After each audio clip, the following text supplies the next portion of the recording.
Hey church, my name is Nick Tucker. I'm part of the student ministries team here at the Heights as an intern, and I get to come at you with day 3 of our current thread, the promises of God. My particular space in scripture where we're going to be focusing today is going to be Matthew chapter 7, verses 7 through 8. And what's super rad about this particular spot in scripture is it's coming from Jesus' Sermon on the Mount. And I think the Sermon on the Mount is one of the best spots you can look for, just like it's Jesus' longest sermon. It's super rad. There's such great stuff in it. And what's awesome is we can find these great promises within this in such a small little spot, and it's so easy to just read over.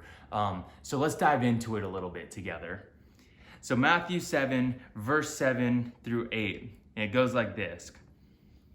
Ask and it will be given to you. Seek and you will find. Knock and it will be opened for you. For everyone who asks receives, and the one who seeks finds. And to the one who knocks, it will be opened. Man, what a great area of scripture. And I think there's 3 key components that we can break this down into. Those 3 things being ask, seek, knock. Ask, seek, knock. So ask.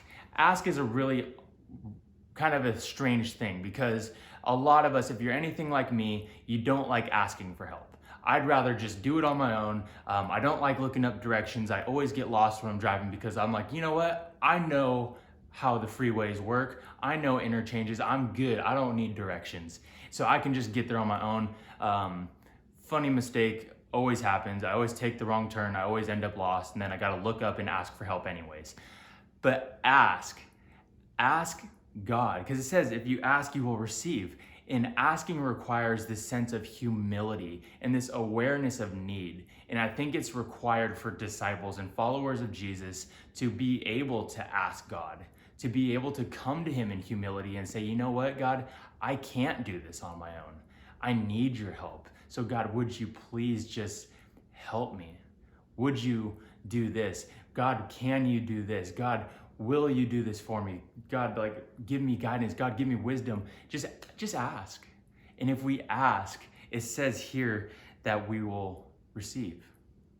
The second aspect is seek. And I think seeking kind of connects the prayer life of a person to responsible action. It goes from just making it something that is a thought, and it turns it into something that we become responsible for. See, when we seek, we're seeking this wisdom from God. We're asking first, and we're seeking the wisdom. We're seeking to find responsible action. We're seeking to pursue the will of God through this place in scripture. We can know that if we're seeking hard in this book, that we will find things, that we will be able to go about our day-to-day life knowing. It's just like hide and seek. If you don't seek for the hiders, you're never gonna find them. And then you gotta say, come out wherever you are, and that's never fun. But the thing about God is he's right in front of our faces. We're just not seeing him. So seek him and find him, because when you seek, you will find. And it says it here in scripture. And the third aspect is knock. And I think that this knocking would suggest perseverance. It would suggest that disciples and followers of Jesus are to persist in prayer, confident that their Father will provide whatever is best for them, will provide according to his sovereign and perfect will. This knocking symbolizes us going to him and trusting that he is going to open that door and welcome us in. It suggests perseverance. It suggests that we're not afraid, that we're able to go up to that door, we're able to knock, and we know who's on the other side of that door. So ask, seek, and knock.